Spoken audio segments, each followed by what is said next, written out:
Hola, ¿qué tal? ¿Cómo están? Bien, vamos a ver la segunda parte del tema de citoesqueleto y movimiento celular y en particular el día de hoy vamos a ver el tema de contracción muscular. Bien, vamos a ver primero algunas estructuras formadas por los miofilamentos de actina. De entre ellos, las más importantes, el citoesqueleto de las células musculares. El citoesqueleto de las células musculares es el citoesqueleto más complejo que existe. Es sumamente ordenado, como vamos a ver. Bien, recordando, aquí tenemos un microfilamento de actina que tiene un diámetro que va entre 5 o 7 nanómetros aproximadamente.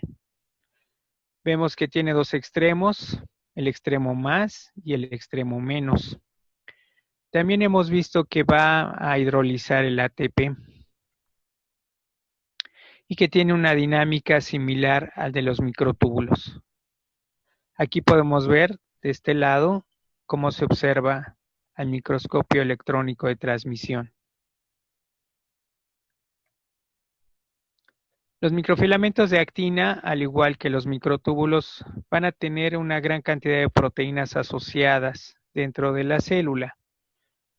Vamos a tener algunas proteínas que se llaman proteínas nucleadoras, que se conocen como ARP, algunas proteínas que van a fragmentar los microfilamentos alargados, otras que van a formar redes. Estas redes pueden ser más condensadas o un poco más laxas. Hay proteínas que van a formar haces, es decir, que los microfilamentos van a estar alineados de manera paralela entre sí. Entonces son proteínas formadoras de haces. Y vamos a tener también la participación muy importante en las células musculares de las proteínas motoras. Las proteínas motoras para el caso de los microfilamentos de actina van a ser las moléculas de miosina, como vamos a ver. También va a haber proteínas de fijación lateral y otro tipo de proteínas. Bueno, aquí vemos en este esquema proteínas que participan en la formación de haces. Estos haces pueden ser más laxos si existe una mayor separación entre los microfilamentos o haces densos si la separación es mucho menor, como vemos aquí. Dentro de los haces laxos más importantes, las proteínas que lo inducen, está básicamente la alfa-actinina. La alfa-actinina va a estar presente en las células musculares y va a permitir entonces la formación de haces laxos. Otra proteína que forma haces, pero densos, es la fimbrina, como vemos aquí. Entonces, la que está presente en las células musculares es la alfa-actinina. Bien, aquí tenemos otra proteína que se asocia también a los microfilamentos de actina, que se llaman ARP.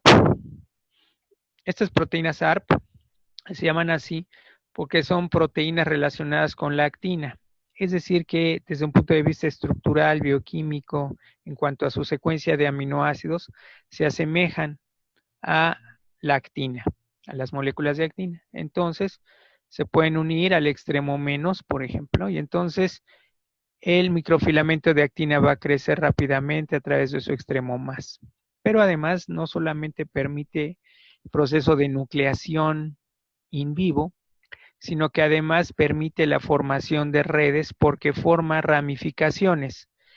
Estas ramificaciones se han observado al microscopio electrónico de transmisión y se sabe incluso que la distancia o el ángulo que se forma entre los microfilamentos que forman las redes es de 70 grados aproximadamente.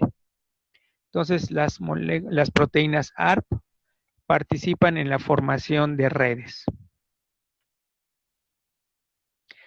Otra proteína que participa en la formación de redes es la filamina. Aquí vemos de manera individual cómo los microfilamentos cruzan y están unidos por la filamina, y aquí ya en la red con varias moléculas de filamina.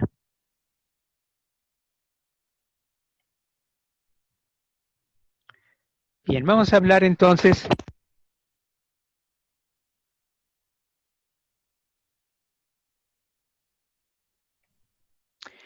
vamos a ver los tipos de tejido muscular.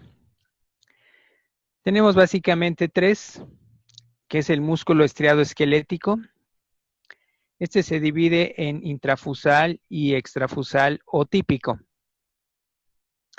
El músculo estriado esquelético es propiamente la mayor parte de los músculos que se estudian en anatomía y forma, digamos, propiamente la carne de los animales.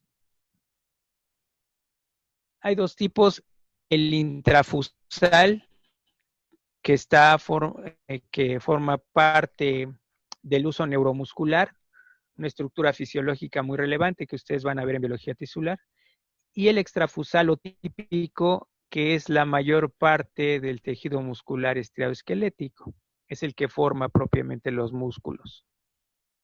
Entonces nos vamos a referir básicamente al extrafusal o típico. El segundo tipo es el estriado cardíaco. Está formado por los miocitos cardíacos típicos, que son los que forman en su mayor parte al miocardio, que es el músculo propio del corazón, y otros dos tipos celulares, células nodales y fibrocélulas de Purkinje o miocitos conducentes o de conducción. Estos los van a ver, estos dos últimos, los van a ver también en el curso de biología tisular y no los vamos a ver en este curso de biología celular.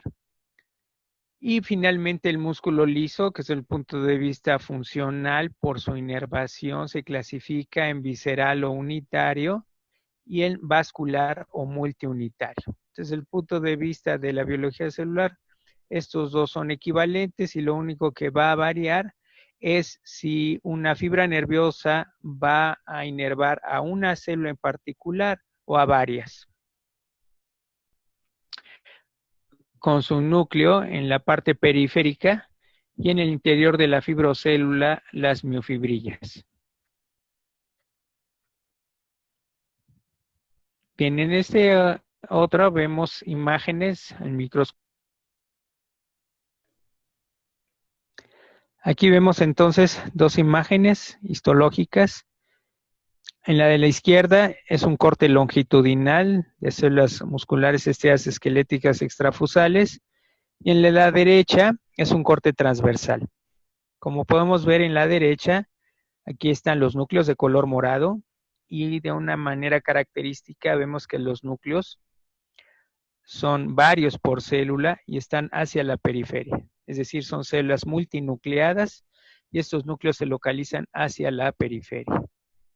En los cortes longitudinales podemos ver igualmente núcleos hacia la periferia por cada fibrocélula o fibra muscular y vemos con mayor aumento los núcleos igual hacia la periferia. Este núcleo es de esta célula, este núcleo es de la célula adyacente y vemos estas estriaciones transversales en relación con el eje mayor de la célula. Por esa razón, a estas células musculares se les llama estriadas esqueléticas, porque presentan estas estriaciones o bandas claras y obscuras en dirección transversal en relación con el eje mayor de la célula.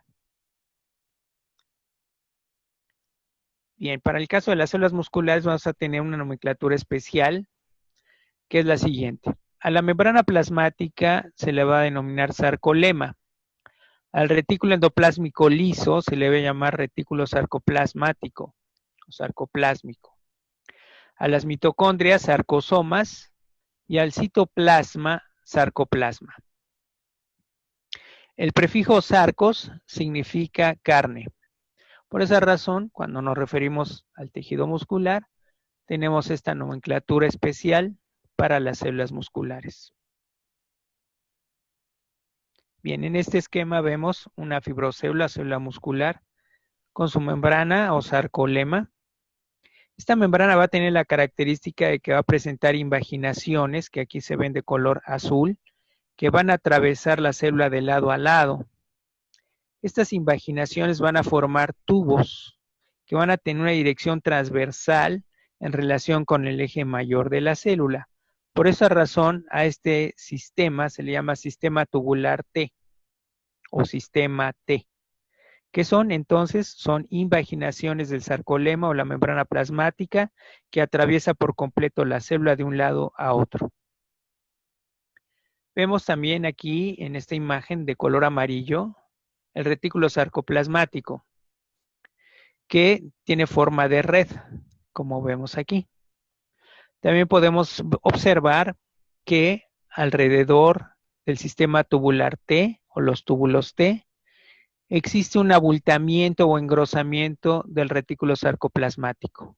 Estos abultamientos del retículo sarcoplasmático se denominan cisternas terminales. Y entonces se va a formar una estructura especial en donde tenemos un sistema tubular T en la parte central y a ambos lados dos cisternas terminales. Esta estructura formada por el sistema tubular T flanqueado por dos cisternas terminales va a recibir el nombre de tríada muscular. Y la tríada muscular va a ser característico del músculo estriado esquelético. Vemos también de color verde en esta imagen a las mitocondrias, los sarcosomas. Aquí están. Y el resto del citoplasma es el sarcoplasma.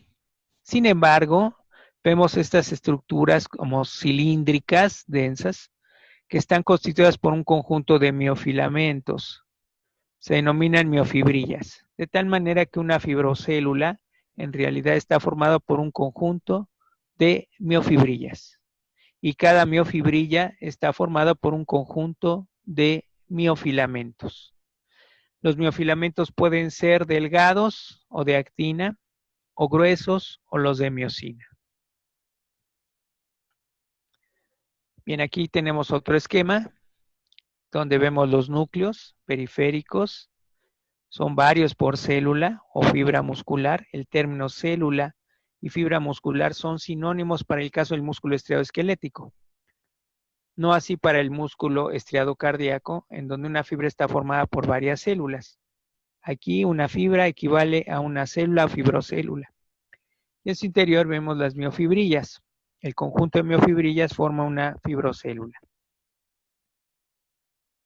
Aquí tenemos otro esquema igualmente. Vemos aquí las miofibrillas y vemos de color morado el retículo sarcoplásmico y de color guinda el sistema tubular T que va rodeando a las miofibrillas, como vemos aquí. Vemos las mitocondrias de color anaranjado. Y vemos las estriaciones, que son estas bandas más claras y más oscuras. Las oscuras aquí se ven de un color verde más intenso y las claras de un color verde más claro. Y vemos incluso una línea que cruza una de las bandas claras. Ahorita las vamos a ver con mayor cuidado. Bien, en este esquema vemos muy bien el retículo sarcoplásmico y vemos las cisternas terminales que se engruesan hacia el sitio donde está el sistema tubular T, que aquí viene. El sistema tubular T hay que recordar que es la invaginación del sarcolema o la membrana plasmática. Y va a atravesar a toda la célula, pero va a ir rodeando a las miofibrillas. Y tenemos entonces aquí una triada, que sería el sistema tubular T en medio, flanqueado por dos cisternas terminales del retículo sarcoplásmico. Vemos aquí una banda oscura y aquí vemos una banda clara, después seguirá una banda oscura. Vemos las mitocondrias y estas unidades, las miofibrillas.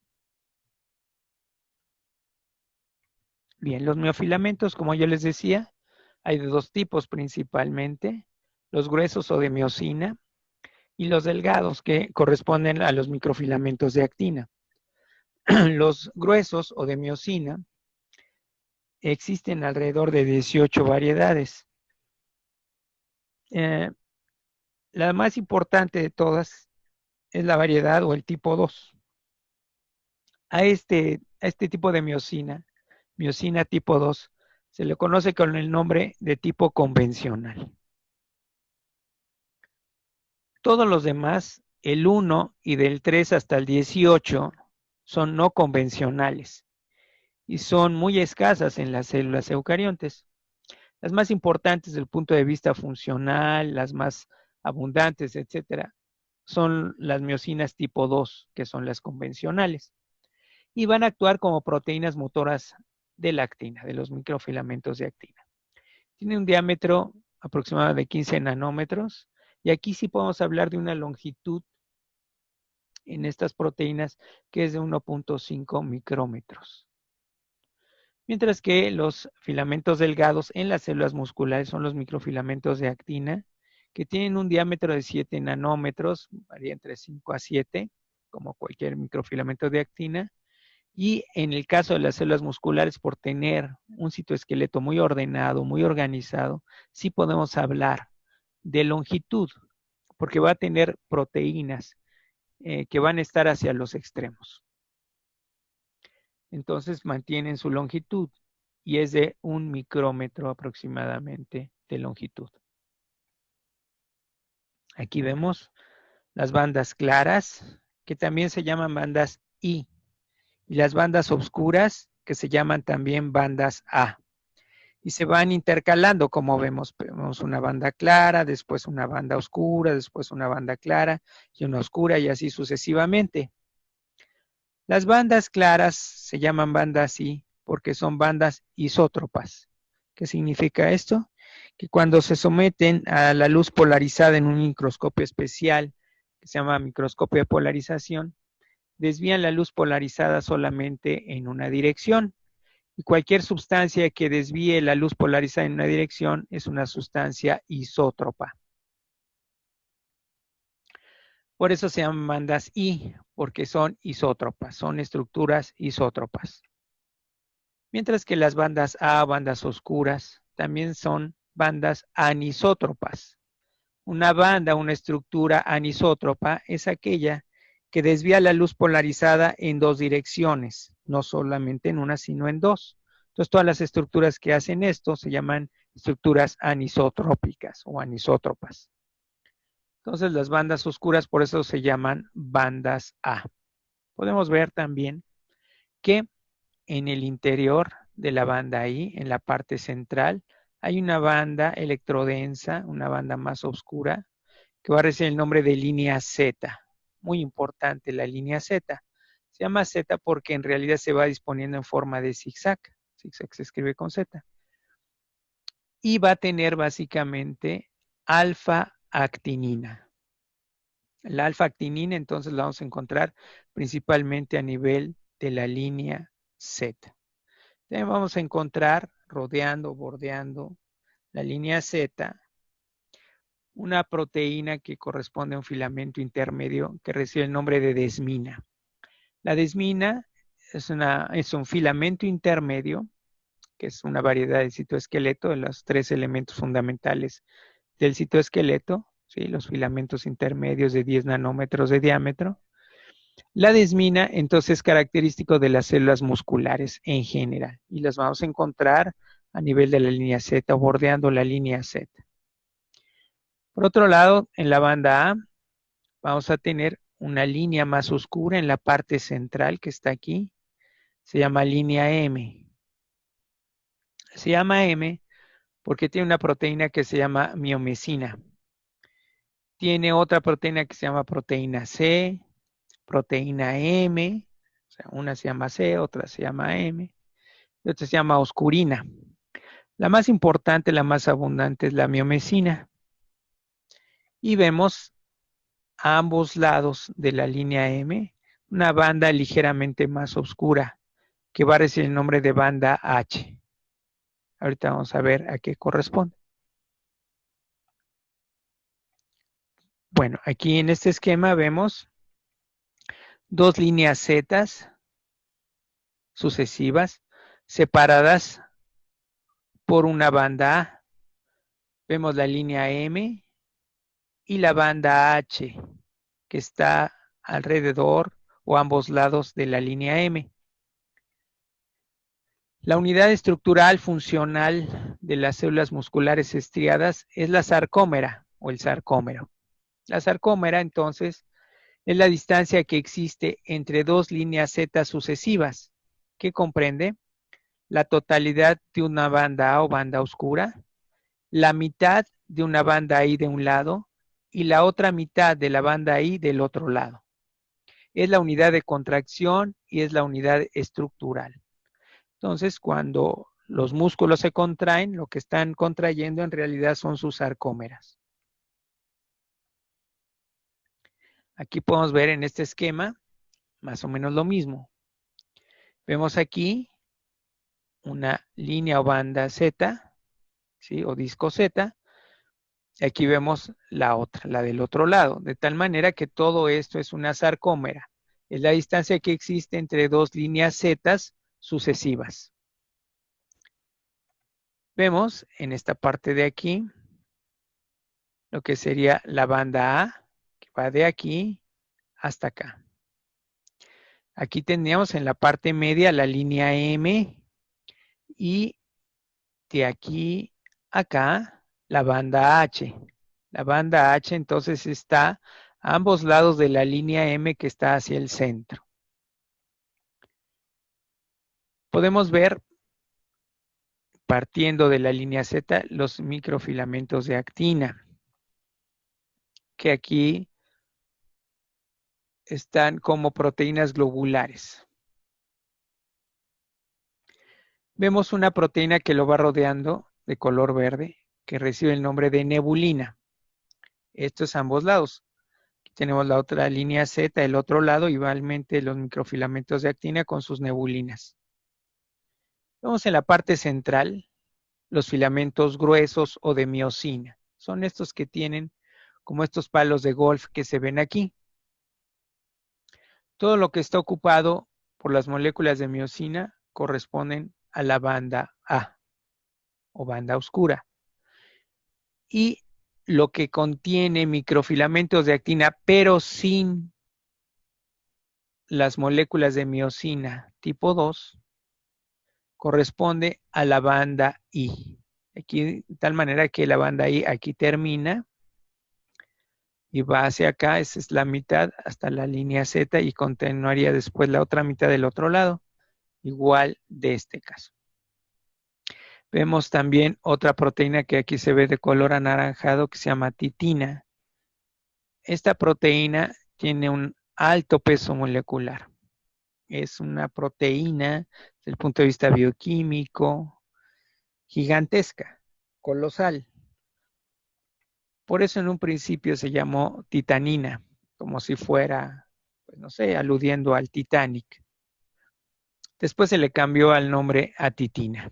Entonces es una proteína de muy alto peso molecular, colosal, que va desde la línea Z hasta el borde de las moléculas de miosina. O sea que permiten unir, ¿verdad?, la línea Z a las moléculas de miosina que se encuentran en la banda oscura o banda A.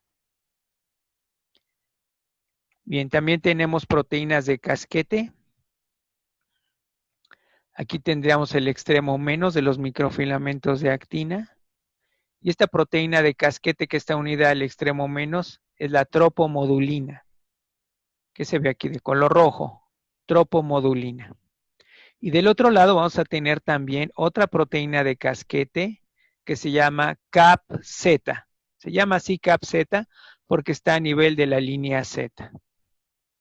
Entonces, CAP-Z está cubriendo el extremo más de los microfilamentos de actina, mientras que la tropomodulina está cubriendo el extremo menos. Esto es en ambos lados, en ambas mitades de la línea, o perdón, de la banda I.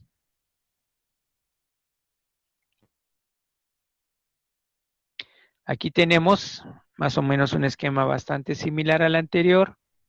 Vemos aquí la línea M, la banda H, que vendría por aquí, la banda H, desde acá hasta acá. ¿Cómo se forma la banda H? Son los límites hasta donde llegan los microfilamentos de actina que aquí vemos. Aquí vemos los del otro lado, esta es la línea Z, de aquí parten los microfilamentos de actina, y en el borde de los microfilamentos de actina constituyen la banda H. De tal manera que existen zonas de traslape, es decir, donde se enciman tanto los microfilamentos de actina como los filamentos gruesos de miosina tipo 2. Y la banda I está formada exclusivamente por aquel segmento de los microfilamentos de actina que no están traslapados con las moléculas de miosina. Entonces vemos cómo en la zona de traslape en realidad constituye desde la banda H hasta el borde de la banda A. Más adelante de este borde encontraríamos la mitad de la banda I o banda clara. De tal manera que si yo hago un corte transversal a este nivel y lo viera de frente, ese corte transversal, solamente vería los microfilamentos de actina. Si yo hago un corte transversal en cualquier punto de la banda H, pero no en la línea M, sino a algún lado, uno de los lados, solamente vería las moléculas de miosina tipo 2, que están aquí de color verde. Y si hago el corte transversal a nivel del traslape, es decir, entre la banda H y el borde de la banda A, que se une a la banda I, el borde de la banda A, en esta zona de traslape encontraría tanto los microfilamentos de actina que se ven aquí de color rojo, como las moléculas de miosina, las proteínas motoras de miosina tipo 2 que se ven de color verde. Y vemos cómo hay varios microfilamentos de actina alrededor de una molécula de miosina. Más o menos son 6. ¿Ok? Bien. Aquí vemos en la parte superior el esquema que veíamos bastante similar al anterior.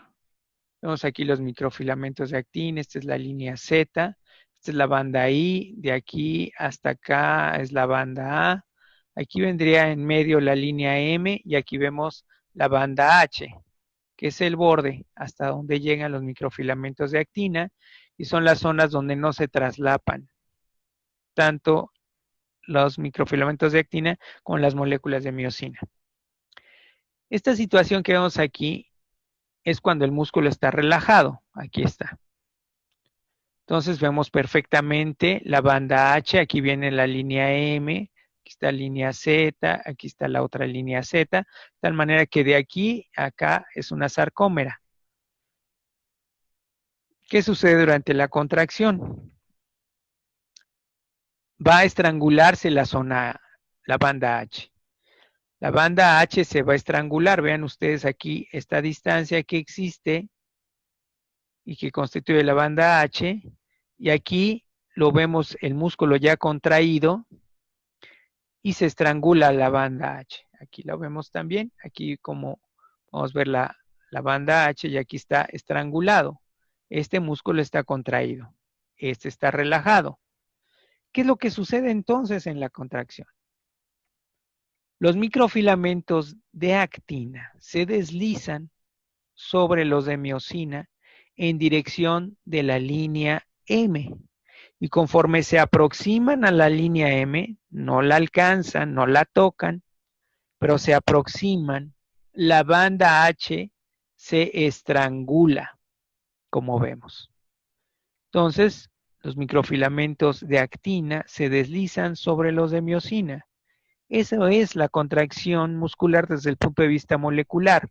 El deslizamiento de los microfilamentos de actina sobre los de miosina tipo 2 en dirección de la línea M, estrangulándose la banda H. Las moléculas de miosina tipo 2 son proteínas motoras que lo que van a hacer es precisamente favorecer el deslizamiento. Vamos a ver a continuación. Aquí lo vemos igualmente, aquí vemos la banda H, aquí vendría la línea M, esta es una línea Z, la línea Z del otro lado, y aquí podemos ver en este esquema cómo la línea Z se está disponiendo en zigzag. ¿Por qué tiene esta disposición de zigzag? Porque aquí tendríamos una línea M y una banda H de esta sarcómera, pero tenemos una línea M y una banda H de la sarcómera adyacente.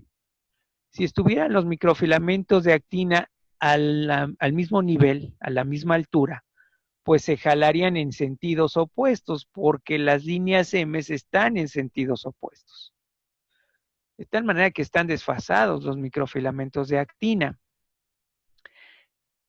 Va este microfilamento hacia esta sarcómera y la que sigue va a la sarcómera adyacente y así sucesivamente, de tal manera que la disposición de la alfa-actinina es en forma de zigzag, para que, aunque este se deslice en esta dirección y el que sigue lo hace en el sentido opuesto, no se interfieren entre sí.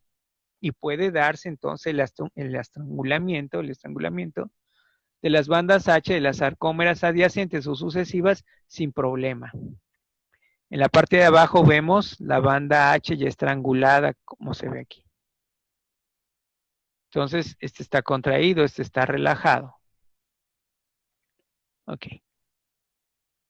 Bien, aquí tenemos un pequeño resumen de las moléculas de miosina. En un principio, la primera que se descubrió tenía solamente una porción globular. Esta porción globular es de ATPasa, tiene actividad de ATPasa. Hay que también mencionar que los microfilamentos de actina tienen actividad de ATPasa, ¿se acuerdan? Sin embargo, dado que va a tener proteínas en ambos extremos, esta actividad de ATPasa y despolimerización, pues prácticamente no se va a dar en las células musculares. Ajá. Pero aquí, hablando de las proteínas motoras de las moléculas de miosina, va a presentar, en el caso de la miosina tipo 1, una cabeza globular con actividad de ATPasa. Después se descubrió la tipo 2, que es la más importante de todas, y se llamó 2 porque tenía dos cabezas o dos porciones globulares de la molécula, cada una con actividad de ATPasa, después un cuello y una cola. El resto de todas las moléculas, hasta llegar hasta el número 18, junto con la tipo 1, son no convencionales y están en muy pequeña cantidad, no tienen una gran importancia y no dependen obviamente ya aquí del número de cabezas globulares, sino que se van a nombrar, su nomenclatura está en función al orden cronológico en que fueron descubiertas, ¿sí? La primera que se descubrió fue la 1, después la 2 y así, ¿ok? Hasta llegar a la 18. La más importante es la tipo 2. Aquí vemos la tipo 2, por eso la estamos señalando. Van a tener un dominio motor, un dominio de la cola y etcétera. Esta sería la estructura con sus dos cabezas globulares con una actividad de ATPasa. Aquí tenemos otro tipo, la miosina 1, la 5 y la más importante, por eso la carita, las colas de miosina, la tipo 2, las que están en las células musculares. Bien, aquí igualmente tenemos moléculas de miosina tipo 2 con sus cabezas globulares y en la parte central no hay cabezas globulares, es donde estaría la línea M. La línea M, entonces, está formada por una proteína que se llama miomesina, va a permitir unir todas las moléculas de miosina tipo 2 de las distintas sarcómeras. Aquí vemos sus dos cabezas globulares por cada molécula de miosina, una gran cantidad de moléculas de miosina que forman el miofilamento grueso. Sería la cola, la parte intermedia, el cuello y la cabeza globular con actividad de ATPasa. Aquí vemos un microfilamento de actina de color azul y las moléculas de miosina de color rosa con sus cabezas globulares que van a permitir unirse a las moléculas de actina, el microfilamento, para poder hacer el deslizamiento. Vemos que va a haber regiones específicas dentro de las moléculas de actina, en los microfilamentos de actina, que se van a llamar sitios activos. Estos sitios activos van a permitir la interacción entre las moléculas de miosina, particularmente las cabezas globulares, con las moléculas de actina. Entonces, esta unión no va a ser en cualquier parte de la superficie de las moléculas de actina, sino específicamente en los sitios activos. Se unen a los sitios activos y van a poder interactuar. Podemos ver también que a lo largo de las moléculas de actina, además de las moléculas de nebulina que no se ven aquí, que no se especifican, no se detallan en el esquema, vemos otros dos tipos de proteínas muy importantes. Tenemos estas de color amarillo que se llaman moléculas de tropomiosina. Las moléculas de tropomiosina normalmente están bloqueando o cubriendo los sitios activos. De tal manera que mientras están actuando las moléculas de tropomiosina, las moléculas de miosina no pueden interactuar con las moléculas de actina y no puede haber deslizamiento, no puede haber contracción muscular. Entonces, normalmente cubren los sitios activos por las moléculas de tropomiosina. Pero además tenemos estas moléculas globulares, se llaman moléculas de troponina, se ven aquí de color verde. Las moléculas de troponina van a estar formadas por 3 subunidades o cadenas polipeptídicas. Aquí vemos igual las moléculas de miosina de color verde, las moléculas de actina, los microfilamentos de actina, es actina F. Vemos las moléculas de tropomiosina de color amarillo cubriendo estas porciones que se ven de color negro por debajo, que son los sitios activos, en donde de manera específica las porciones globulares o de ATPasa de las moléculas de miosina tipo 2 van a interactuar. Entonces, si están cubiertos, no pueden interactuar. Y aquí vemos de color azul las moléculas de troponina con sus 3 subunidades o cadenas polipeptídicas.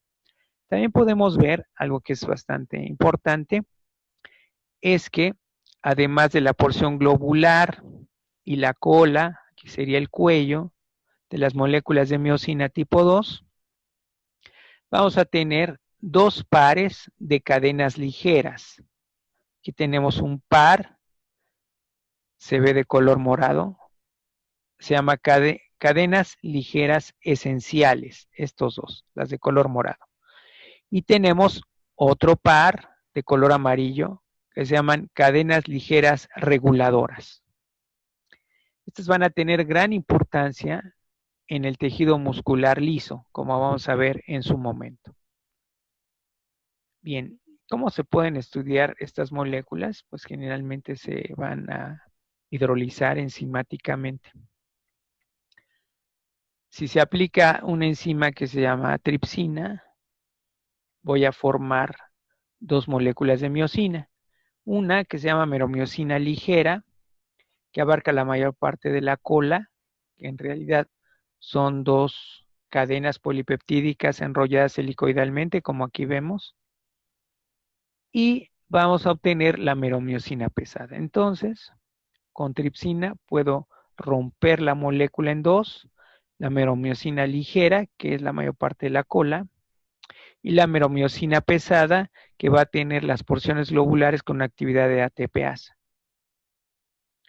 Si yo además utilizo otra enzima que se llama papaína, la papaína va a fragmentar la meromiosina pesada en 2 porciones, la S2, que abarca parte de la cola, y la S1, que contendría las cadenas ligeras y las porciones globulares, como vemos aquí. Esto ha permitido estudiar cada una de las porciones de estas proteínas motoras, que son las moléculas de miosina tipo 2. En este otro esquema vemos de color morado las moléculas de tropomiosina que están cubriendo los sitios activos de los microfilamentos de actina. Y vemos el complejo de troponina con sus 3 subunidades o cadenas polipeptídicas que van a recibir estos nombres. El I, C y T. TNI, que es la troponina I, TNC, troponina C, y TNT, que es la troponina T.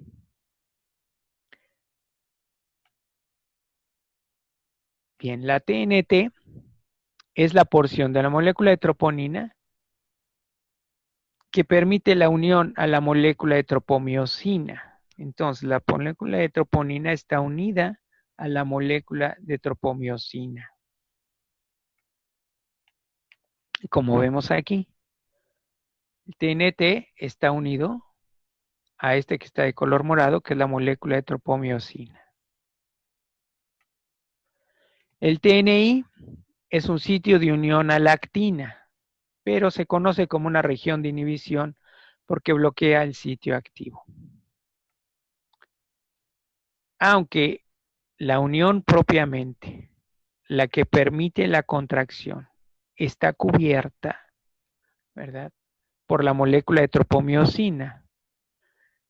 En realidad, esta porción TNI de la molécula de troponina es la parte de la molécula que se une al microfilamento de actina, se le llama región de inhibición.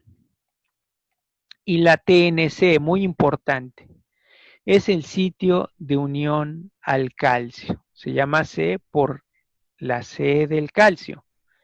El calcio va a ser el disparador de la contracción muscular, es decir, que se va a requerir forzosamente que se libere el calcio. Y el calcio se va a liberar de almacenes intracelulares, fundamentalmente del retículo sarcoplasmático. Entonces, una vez que se libera el calcio, se va a disparar la contracción muscular. Antes de que se libere, no.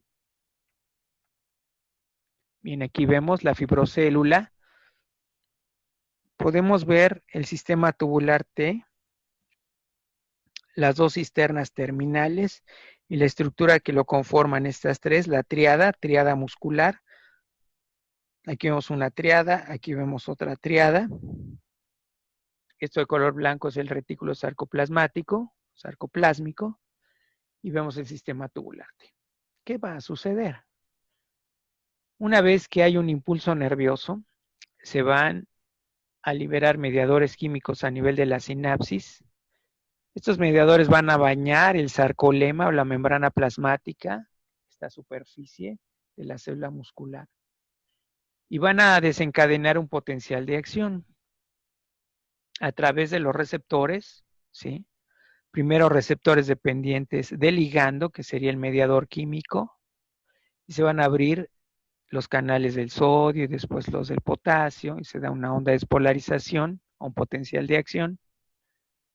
Y estos van a favorecer la apertura de otros canales, pero ahora dependientes de voltaje, por cambios iónicos a ambos lados de la membrana, o cambios eléctricos o cargas de iones, para ser más específicos, a ambos lados de la membrana plasmática, es decir, del sarcolema. Y se va a propagar a todo lo largo del sarcolema. Pero el sarcolema presenta el sistema tubular T, de tal manera que la onda de despolarización, el flujo de iones o el impulso nervioso propiamente va a penetrar al interior de la célula a través del sistema tubular T. La onda de despolarización va a viajar al interior a través de todos los sistemas tubulares T. Y dado que el sistema tubular T está íntimamente asociado a esta porción del retículo sarcoplásmico, las cisternas terminales, entonces va a permitir que se abran también canales a nivel de las cisternas terminales o bien del retículo sarcoplásmico. Este paso de iones a través del retículo sarcoplásmico va a ser la señal que va a permitir la liberación del calcio. El calcio se va a almacenar en el retículo sarcoplásmico. y entonces va a liberar al sarcoplasma, al citoplasma. Y una vez que esté en el citoplasma el calcio va a ser el desencadenador de la contracción muscular. Aquí vemos parte del sistema tubular T, está viajando la onda de despolarización y esta onda de despolarización va a permitir la apertura de canales para el calcio, aquí lo vemos. El canal del calcio entonces se abre, sale el calcio primero y va a permitir la unión a esta otra proteína canal que ya está presente en el retículo sarcoplásmico, como vemos aquí. Entonces, la unión del calcio a esta proteína canal, dependiente del ligando, va a permitir entonces ahora la abertura del canal y la salida del calcio en grandes cantidades porque el calcio se almacena en la luz del retículo sarcoplásmico. Y el calcio va a ser el disparador de la contracción muscular. Ya este calcio está en el sarcoplasma. Bien, en este esquema vemos las moléculas que constituyen la actina F en su conjunto, es decir, un microfilamento de actina, las moléculas de troponina y vemos las moléculas de meromiocina. Perdón, tropomiosina. La tropomiosina va a cubrir, como vemos aquí, los sitios activos, que aquí vemos de color rojo. Normalmente estarían cubiertas por las moléculas de tropomiosina. Cuando se deslizan hacia un lado, las dejan al descubierto. ¿Estamos de acuerdo? Entonces, se tienen que desplazar o deslizar las moléculas de tropomiosina para dejar libres los sitios activos de las moléculas de actina y las moléculas de miosina tipo 2 puedan interactuar para poder realizar el deslizamiento de los microfilamentos de actina y con ello la contracción. Aquí entonces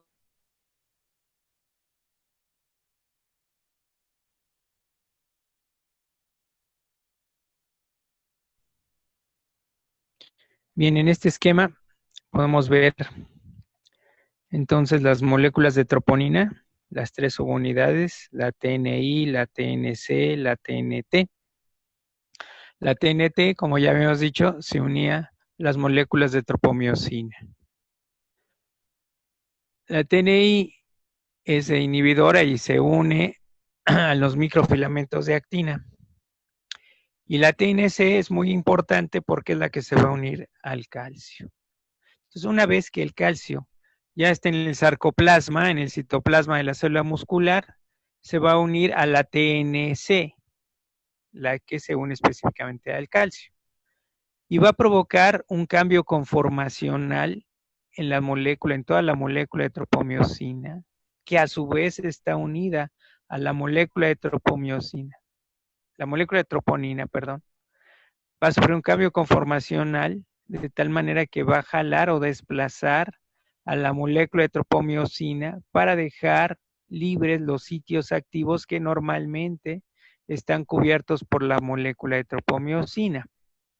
Entonces el calcio se une al TNC de la molécula de troponina, provoca el cambio conformacional que permite el deslizamiento y el descubrimiento de los sitios activos de los microfilamentos de actina para que las moléculas de miosina, particularmente las porciones globulares que tienen actividad de ATPasa, puedan interaccionar con las moléculas de actina o los microfilamentos de actina para buscar el deslizamiento y la contracción propiamente dicha.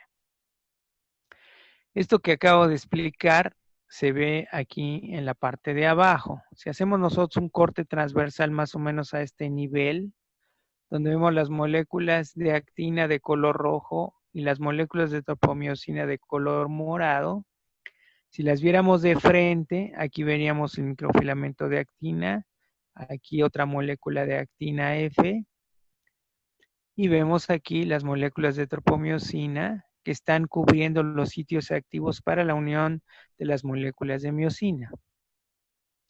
Bajo estas condiciones, cuando están cubiertos los sitios activos, no puede haber interacción ni puede haber contracción muscular. Pero cuando llegue el calcio se va a unir a la troponina C y va a provocar este cambio conformacional que va a deslizar o va a mover las moléculas de tropomiosina, como las vemos aquí. Las flechas indican el desplazamiento. Y entonces deja libre los sitios activos para que puedan actuar las moléculas de miosina, particularmente las cabezas globulares que tienen actividad de ATPasa. Entonces, una vez que ocurre la interacción, puede ocurrir el deslizamiento del microfilamento de actina en dirección de la línea M y con ello propiamente la contracción muscular. Cuando el calcio es nuevamente recuperado por el retículo sarcoplásmico, cuando es nuevamente secuestrado por el retículo sarcoplásmico, entonces vuelve a su estado original las moléculas de topomiosina y cubren los sitios activos, invalidando, incapacitando la contracción. Entonces el calcio tiene que ser secuestrado para que haya relajación, pero también se va a necesitar energía, como vamos a ver a continuación. Entonces el calcio es el disparador de la contracción. Cuando está presente, se puede dar la contracción. Si yo retiro el calcio, si secuestra el calcio a través del mismo retículo sarcoplásmico, a través de bombas para el calcio que se encuentran en la membrana del retículo sarcoplásmico, estas bombas que son activadas por ATP, es decir, son ATPasas, una se llama bomba calcio activada, va entonces a introducir nuevamente el calcio a la luz del retículo sarcoplásmico y ya en el interior del retículo sarcoplásmico este calcio va a unir a otras proteínas que se llaman calsecuestrinas. Las calsecuestrinas entonces van a fijar o unir el calcio en la luz del retículo sarcoplásmico. Bueno.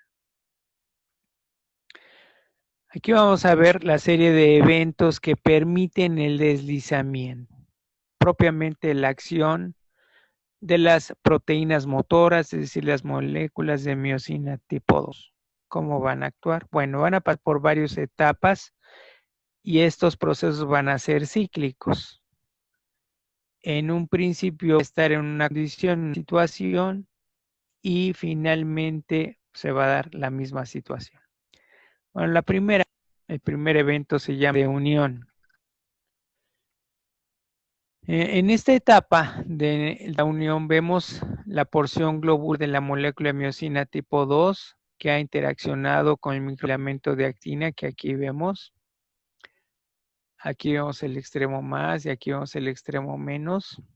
En realidad la molécula de miosina se va a dirigir hacia el extremo más y va a permitir el deslizamiento del microfilamento de miosina hacia extremo menos. Este extremo menos es el más cercano a la línea M, mientras que el extremo más está a nivel de la línea Z. En esta etapa de unión también se le conoce como el estado de rigor, porque corresponde cuando los individuos mueren, los animales mueren, al rigor mortis. El rigor mortis se presenta después de la muerte, después de un cierto tiempo, sobre todo cuando se ha agotado el ATP. Y la ausencia de estos nucleótidos, tanto del ATP como del ADP, va a favorecer esta unión y va a formar el rigor mortis. El rigor mortis en los animales se presenta en un cierto orden, primero la cabeza, después el cuello, después las extremidades o los miembros torácicos y así. Bien, de tal manera que para que haya un proceso de relajación se va a requerir de ATP, porque cuando no hay ATP ni ADP, se da esta interacción o unión o estado de rigor que prevalece en el rigor mortis. El rigor mortis va a desaparecer después de un cierto tiempo. ¿Pero por qué desaparece si ya no hay ATP? La razón es que se van destruyendo todas las proteínas porque se liberan una gran cantidad de enzimas lisosómicas, que son hidrolíticas. Entonces, en realidad, el proceso de relajación, en comillas, después de la muerte, se da por un proceso de destrucción por las enzimas lisosómicas, por enzimas hidrolíticas que van a degradar las moléculas de miosina y de actina y todo lo demás. Entonces, por eso da la relajación, entre comillas, pero no es fisiológica, porque la relajación fisiológica se debe a la presencia del ATP. Entonces, en la siguiente etapa vamos a ver el proceso de liberación, que básicamente es la unión del ATP.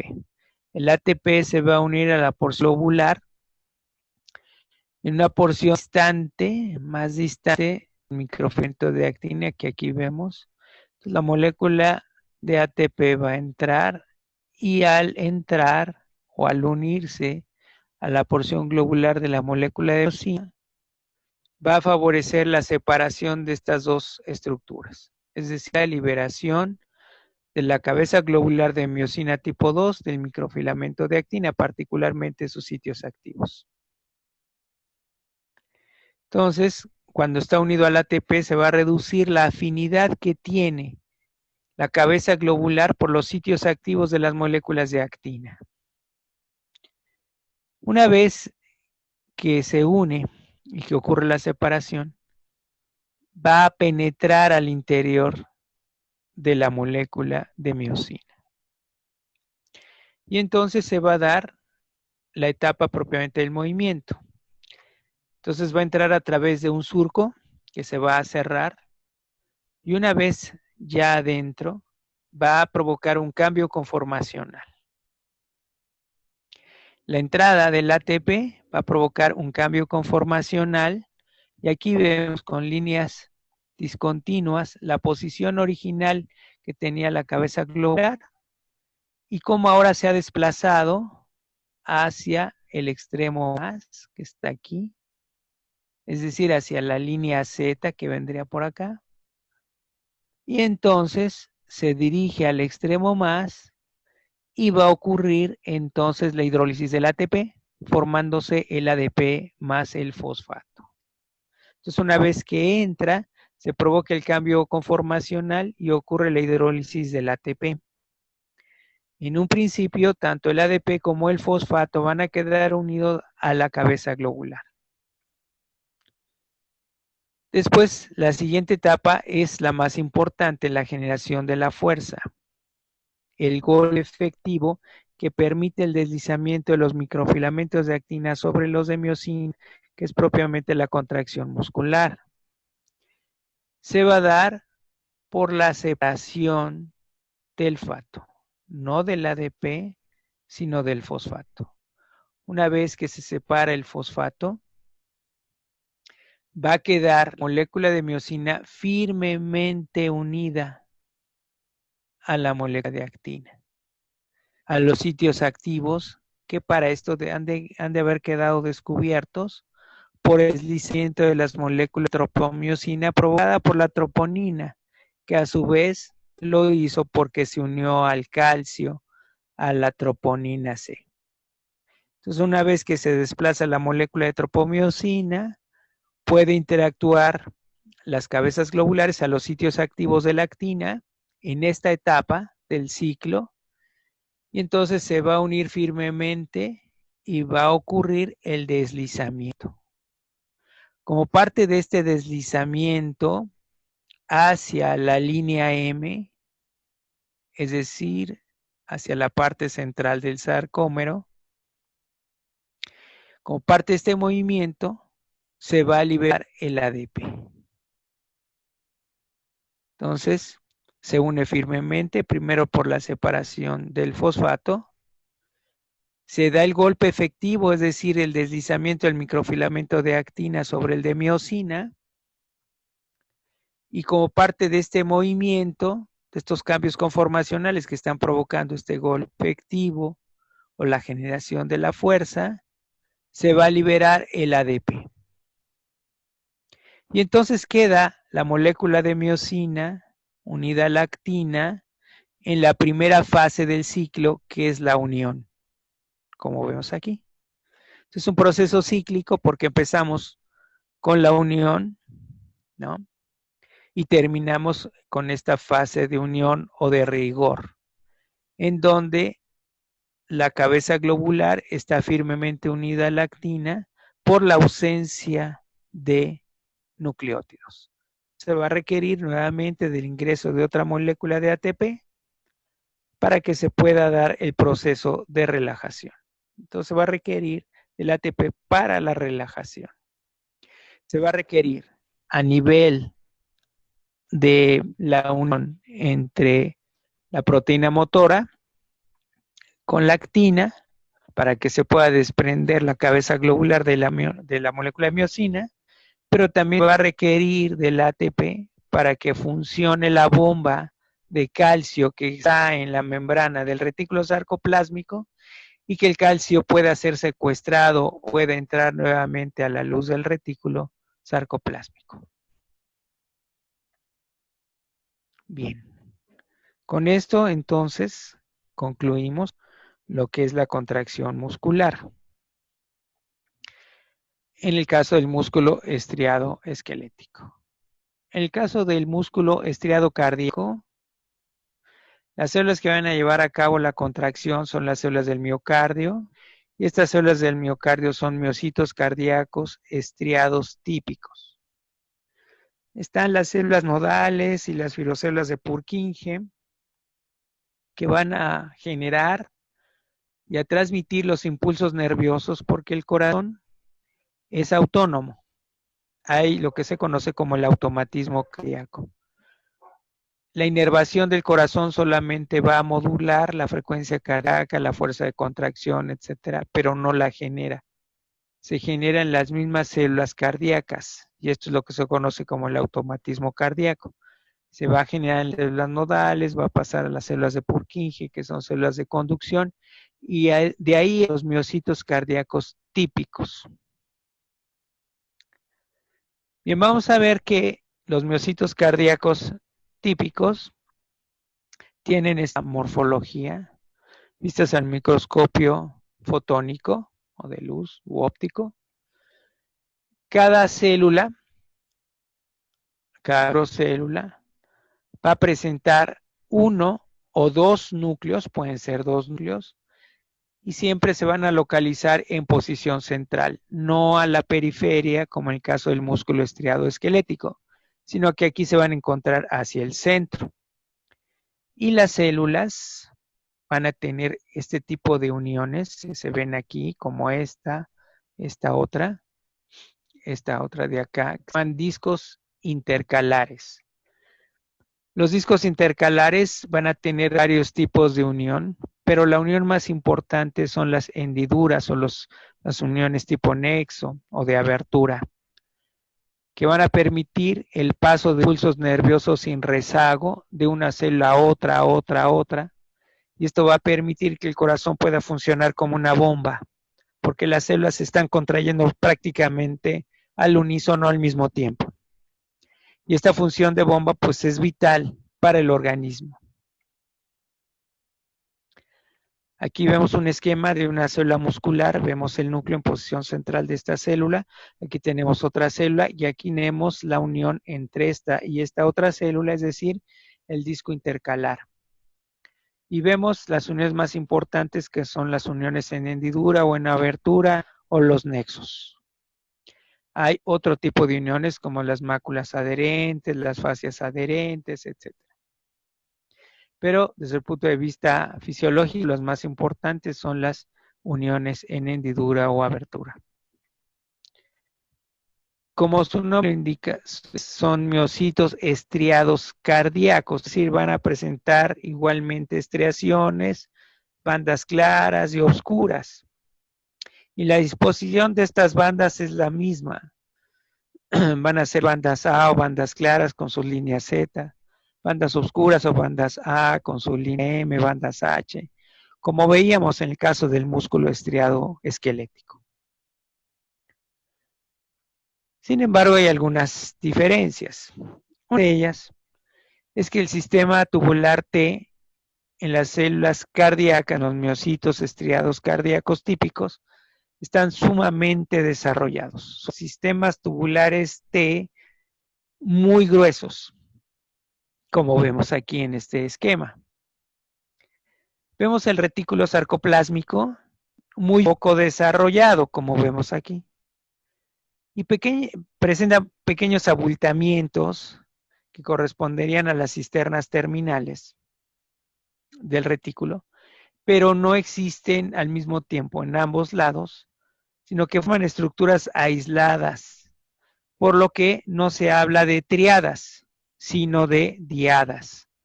Entonces, una diada estará formado por el sistema tubular T más grueso y este pequeño abultamiento del retículo sarcoplásmico que esté en un lado o el otro, pero no a todo lo largo del sistema tubular T. Por eso se llaman diadas y no triadas. Vemos igualmente los sarcosomas o las mitocondrias. Vemos el sarcoplasma, el citoplasma, el citosol.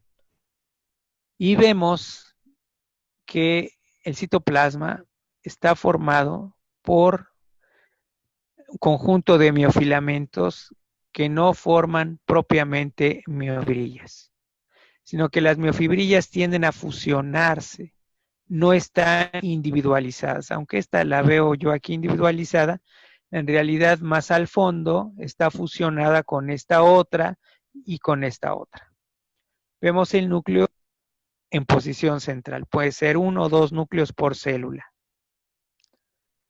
Entonces no hay propiamente miofibrillas, sino que un conjunto de miofilamentos parcialmente rodeados por el retículo sarcoplásmico, que va a formar las diadas con el sistema tubular T.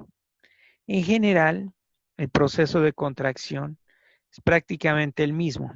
Hay moléculas de troponina con sus 3 subunidades, hay moléculas de tropomiosina, el calcio es el disparador de la contracción, etc. Entonces, en este sentido, son muy similares las células musculares estriadas esqueléticas de las estriadas cardíacas. La diferencia principal es que una fibra muscular va a estar formada por varias células unidas por los discos intercalares y que el impulso nervioso va a viajar de una célula a otra, principalmente a través de los nexos, permitiendo que se comporte como una sola unidad funcional, como un sitio funcional, que hace que el corazón tenga esta actividad de bomba. Bien, vamos a hablar ahora del tejido muscular liso. El tejido muscular liso se va a encontrar en el aparato respiratorio, en el aparato digestivo, como aquí, el aparato genitourinario, es decir, genital y urinario, y además los vasos sanguíneos. El músculo estriado cardíaco básicamente va a estar incluido en el corazón y va a formar parte del miocardio. Hay por ahí una excepción, pero no importa mucho. Los vasos sanguíneos, en cambio, van a tener músculo liso, no músculo estriado cardíaco. El estriado cardíaco es propio del corazón. Bien. El músculo liso se llama así porque va a carecer de estriaciones transversales. Esto no implica que no tenga microfilamentos de actina o moléculas de miosina, que son las proteínas motoras. No, va a tener igualmente microfilamentos de actina y moléculas de miosina tipo 2, pero el ordenamiento de estas moléculas va a ser distinto, diferente a del músculo estriado, tanto esquelético como cardíaco, por lo que no se observan estas estriaciones. No hay entonces línea Z, no hay propiamente sarcómeras, no hay bandas, líneas M, bandas H, no hay bandas claras y oscuras, no hay estriaciones, aunque hay microfilamentos de actina y están las moléculas de miosina tipo 2.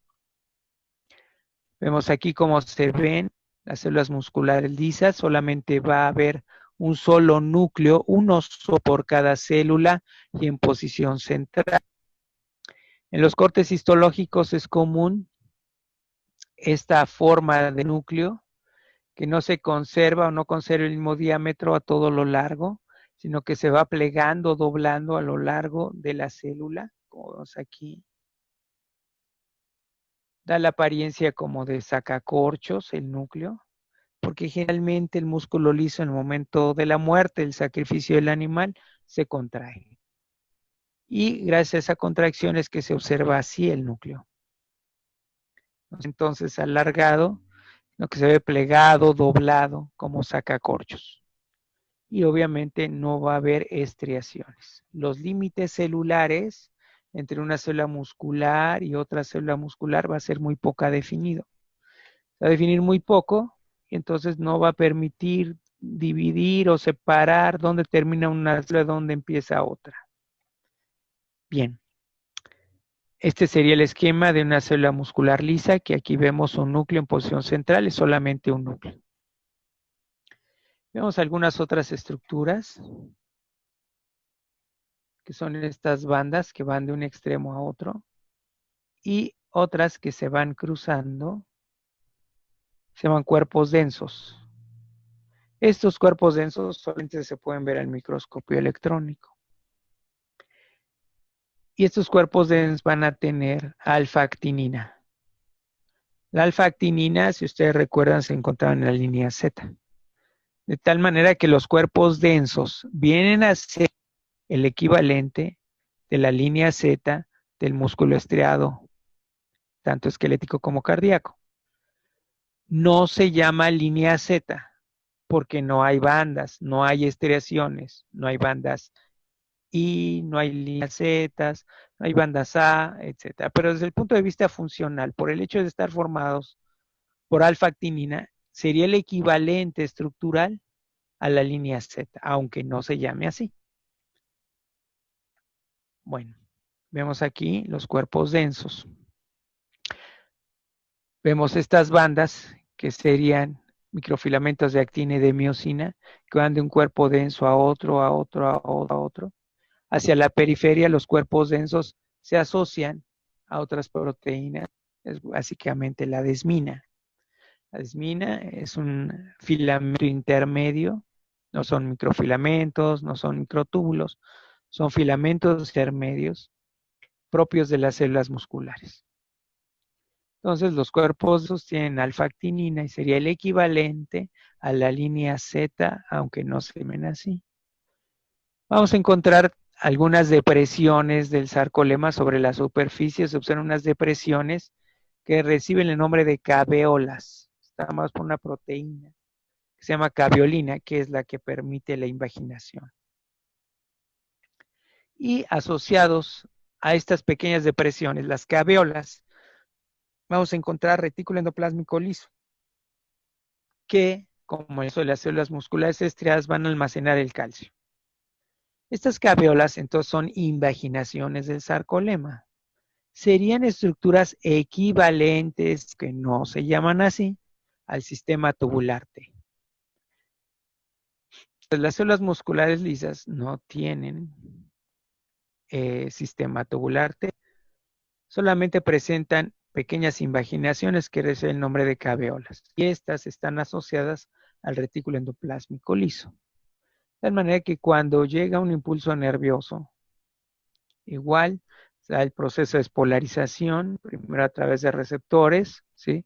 Proteínas canal dependientes de ligando, que sería el mediador químico.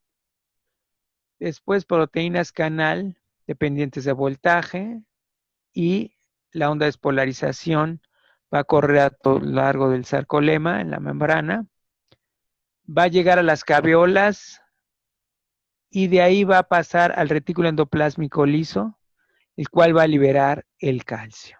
El calcio va a ser igualmente el disparador de la contracción muscular del músculo liso y también en las células no musculares, pero con actividad contráctil. Estas células no musculares con actividad contráctil son, por ejemplo, las células mioides o cierto tipo de células que se encuentran en la glándula mamaria y que permiten el vaciamiento de los alvéolos mamarios y el descenso de la leche. Bueno, ok, se llaman células mioepiteliales. Entonces, la contracción de las células mioepiteliales se va a dar también normalmente, entonces de una enzima, perdón, de una hormona que se llama oxitocina. Va a permitir la contracción de las células mioepiteliales y el vaciamiento de los alvéolos mamarios, con lo que se conoce obviamente como la bajada de la leche. Bueno, aquí en la parte de abajo vemos el esquema de una célula muscular contraída. Vemos aquí el núcleo en forma de sacorchos, plegado por la contracción de la célula muscular. Bueno, ¿qué diferencia va a haber con los otros dos tipos de células musculares? Podemos ver en el caso de los microfilamentos de actina, que igualmente está formado por sus cadenas o protofilamentos, con sus extremos más y menos. Vemos también moléculas de tropomiosina, aquí de color anaranjado, la tropomiosina. Pero una diferencia crucial es que no hay moléculas de troponina. No hay moléculas de troponina. No hay TNC, no hay TNI, no hay TNT. No hay moléculas de troponina. En su lugar va a haber dos moléculas. Una que se llama caldesmón o caldesmona y otra que se llama calponina. Las dos moléculas, el caldesmón y la calponina, van a inhibir la interacción de los filamentos de miosina, las porciones globulares, con la actina. En el caso del caldesmón va a cubrir sitios activos de las moléculas de actina y la calponina va a tener un efecto inhibidor para la interacción de la porción globular con actividad de ATPasa.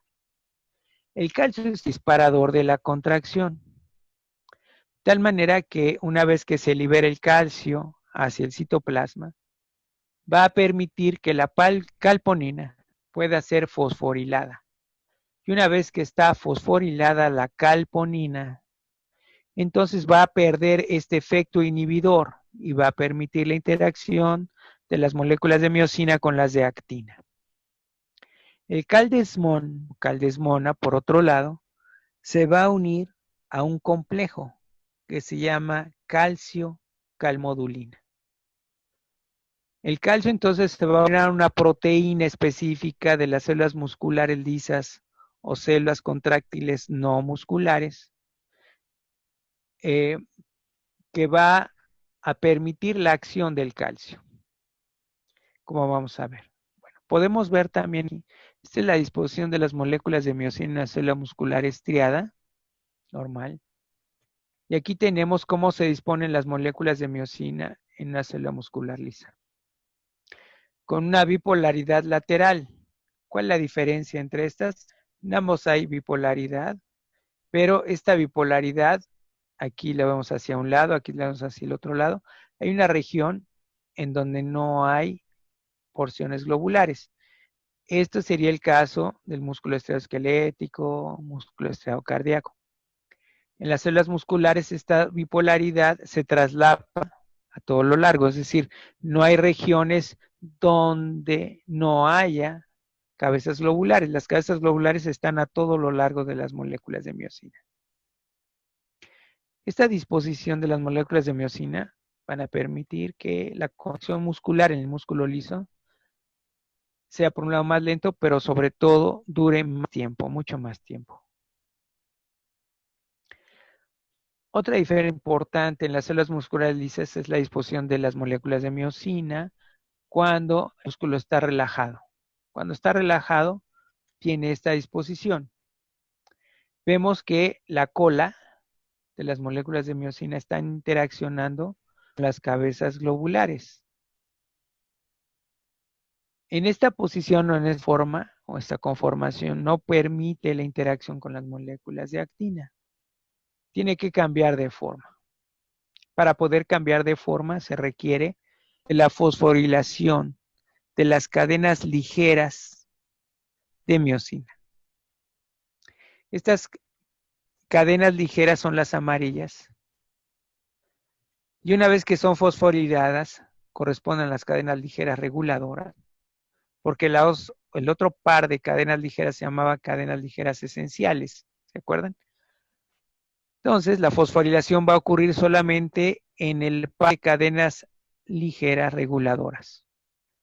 Y va a ser llevada a cabo por una enzima, que es una cinasa. Se llama cinasa de las cadenas ligeras de miosina.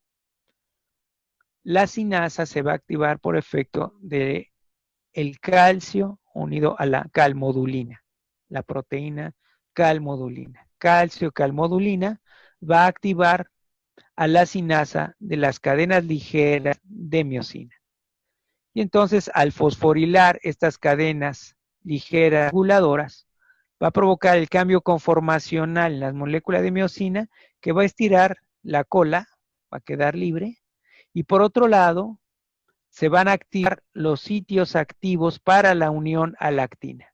De tal manera que en estas condiciones va a poder interactuar con las moléculas de actina. ¿Qué se va a requerir? Pues que se pierda el efecto inhibidor de la calponina y que la otra molécula, el caldesmón o caldesmona, se deslice para dejar los sitios activos libres. Entonces la calponina se va a fosforilar y con ello pierde su efecto inhibidor.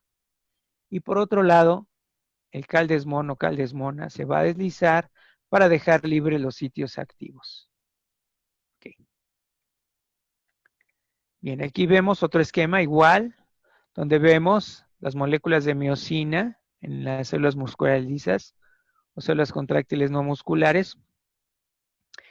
Estado inactivo, de tal manera que aquí en esta forma no puede interactuar con las moléculas de actina, microfilamentos de actina.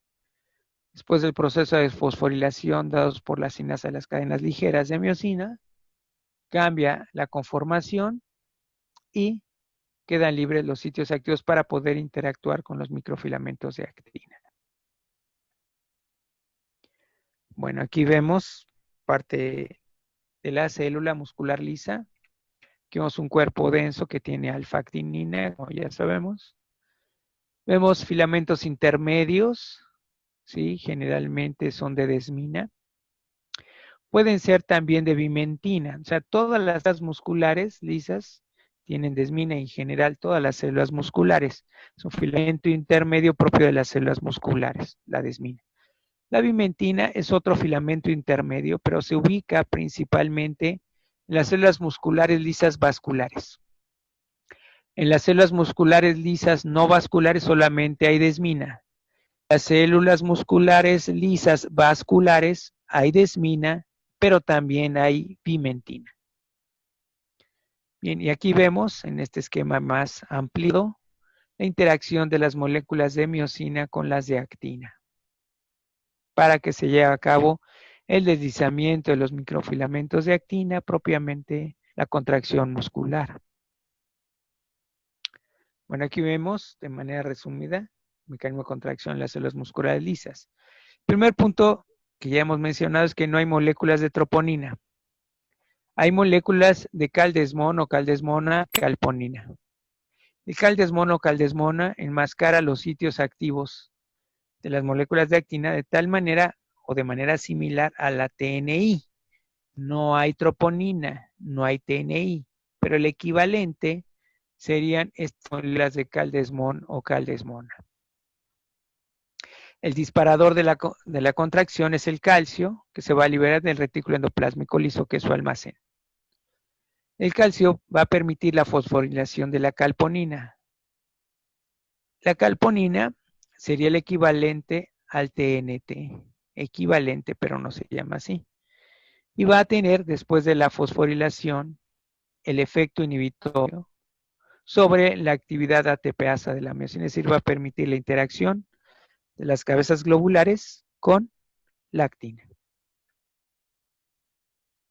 El calcio también se va a unir a la calmodulina, la proteína calmodulina, que solamente va a existir en estas células musculares lisas o células contráctiles musculares, y por lo tanto va a ser el equivalente al TNC. No hay TNC porque no hay troponina, pero esta calmodulina va a ser el equivalente porque se va a unir al calcio. Y una vez que se une al calcio va a cambiar su forma. La unión de calcio-calmodulina, o sea, los dos componentes, va a activar a la sinasa de la cadena ligera reguladora de las moléculas de miosina tipo 2, como ya vimos. El calcio va a eliminar el efecto inhibidor de la casmona a la tropomiosina. Y entonces va a liberar, va a dejar los sitios activos para que pueda interactuar con las cabezas globulares de miosina. Se va a fosforilar la calponina y va a perder su efecto inhibidor de la contracción. Y entonces finalmente se va a dar la contracción muscular. Dado que el calcio es el disparador de contracción, pues hay que también secuestrar el calcio por parte de bombas que están presentes en la membrana del retículo sarcoplásmico, en el retículo endoplásmico liso, y va a introducir el calcio al interior de la luz. También va a ocurrir la desfosforilación de las cadenas ligeras de las moléculas de miosina. ¿Cómo va a ocurrir la desfosforilación de las cadenas ligeras de las moléculas de miosina? Cadenas ligeras reguladoras. Pues a través de otras enzimas que se llaman fosfatasas. Fosfatasas porque tienen como sustrato el fosfato. Entonces, las que agregan los fosfatos son las sinasas, las que quitan los fosfatos son las fosfas. Entonces, son fosfatasas de la cadena ligera de las moléculas de miosina. Y esto va a favorecer el proceso de relajación. Bien, en este último esquema vemos algunos de estos elementos que hay. El receptor para la hormona o bien para el mediador químico. Va a introducirse la onda de despolarización a través de las caveolas que están relacionadas con el reto endoplásmico liso, que va a permitir la liberación del calcio, el disparador de la atracción. El calcio se va a unir a esta proteína específica, ¿sí? La calmodulina. Calcio-calmodulina va a favorecer, va a activar la sinasa de las cadenas ligeras de las moléculas de miosina, que aquí vemos. Sinasa de las cadenas ligeras de miosina. Se van a fosforilar las cadenas ligeras reguladoras, va a cambiar la forma de una forma inactiva de la molécula de miosina tipo 2 a una forma activa y va a permitir la interacción. Previamente, obviamente, ya la calponina se fosforiló y hubo un cambio conformacional en el caldesmono-caldesmona, de tal manera que estos dos elementos ya no tienen el efecto inhibidor y va a permitir la interacción con los microfilamentos de actina, lo cual a su vez va a permitir el deslizamiento de los microfilamentos de actina sobre los dos de miosina y propiamente la contracción muscular. Bien, bueno, esta es parte de la literatura consultada de esta presentación y con esto damos concluida a la misma. Muchas gracias por su atención.